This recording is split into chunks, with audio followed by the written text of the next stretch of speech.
Everyone, welcome back to my YouTube channel glamorous Nishi. So guys, आज के इस video में मैं आपके साथ एक अमेजिंग सी होममेड जेल शेयर करूंगी जो आपके हेयर को सुपर सॉफ्ट, सिल्की और स्मूथ बना देगी और साथ में आपकी हेयर ग्रोथ को प्रमोट करेगी और आपके हेयर फॉल को रिड्यूस करेगी। तो गाइस, चलिए देखते हैं इस रेमेडी को कैसे बनाते हैं और कैसे इसको यूज करते हैं और कैसे इसके इतने सारे बेनिफिट्स हैं।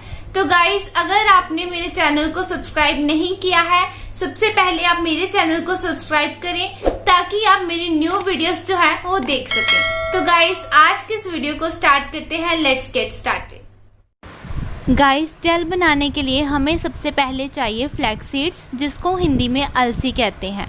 देन गाइस, हम इसके 4 से 5 चम्मच ऐड करेंगे। उसके बाद हमें एक पैन चाहिए। पैन के अंदर हम 2 से 3 कप पानी ऐड करेंगे। पानी ऐड करने के बाद जो फ्लैक्स सीड्स हैं वो भी उसमें ऐड कर देंगे। तो गाइस, इसको हमने 5 से 10 मिनट के लिए हाई फ्लेम के ऊपर अच्छे से बॉईल करना है। जब ये थिक होना स्टार्ट हो जाए, एग योक जैसे इसकी कंसिस्टेंसी हो जाए, मीन्स जो हमारी जेल है वो बनके तैयार है। आप इसको किसी छन्नी में या किसी मलमल के कपड़े में स्क्वीज़ करके निकाल लें। तो यहाँ पे मैं इसको जेल को निकालने के लिए अपनी मॉम की हेल्प ले रही हूँ। वो मेरी हेल्प कर रही हैं जेल को निकालने के लिए। देन गाइस, आप जब भी जेल को निकालें तो इसको ठंडा होने से पहले निकाल लें। आप इस जेल को 15 से 20 दिन के लिए रेफ्रिजरेटर में स्टोर करके रख सकते हैं। तो गाइस, अभी मैं हेयर जेल को सेक्शन बाय सेक्शन अपनी स्कैल्प के ऊपर और अपनी हेयर लेंथ के ऊपर अप्लाई करूँगी। अगर गाइस इसके बेनिफिट्स की बात करें तो फ्लैक्स सीड्स के बहुत सारे बेनिफिट्स हैं। इसमें essential of vitamins and minerals हैं और साथ में ये हेयर फॉलिकल्स को बहुत अच्छे से नरिशमेंट देता है और हमारी हेयर ग्रोथ को बहुत अच्छे से स्ट्रॉन्गर और हेल्थियर बनाता है। गाइस, इसमें ओमेगा 3 फैटी एसिड्स हैं जो हमारी ड्राई स्कैल्प को रिड्यूस करता है और साथ में हमारे हेयर को बहुत अच्छे से नरिश करता है।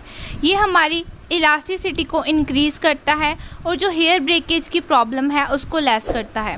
साथ में ये हमारी डैंड्रफ की प्रॉब्लम को रिड्यूस करता है और हमारे हेयर को बहुत सॉफ्ट, स्मूथ और सिल्की बनाता है।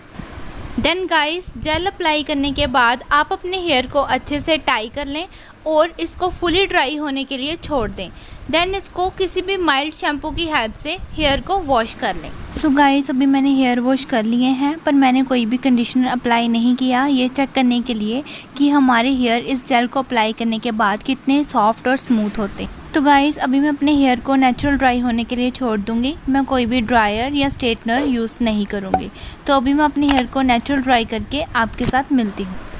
तो गाइस, मेरे हेयर जो हैं वो ड्राई हो गए हैं। आप देख सकते हो कि ड्राई होने के बाद हेयर कितने सॉफ्ट, स्मूथ और सिल्की लग रहे हैं। आप भी इसको यूज़ करके देखिए, आपको फर्स्ट यूज़ में ही काफ़ी अच्छा रिजल्ट मिलेगा। सो गाइस, यही थी मेरी आज की वीडियो। आई होप ये वीडियो आपके लिए हेल्पफुल रही होगी। अगर आपको मेरी वीडियो अच्छी लगी हो तो मेरे इस चैनल को सब्सक्राइब करें और साथ में मेरी इस वीडियो को लाइक और शेयर करें। तो गाइस, मिलती हूँ नेक्स्ट वीडियो में। Till then, bye bye and take care.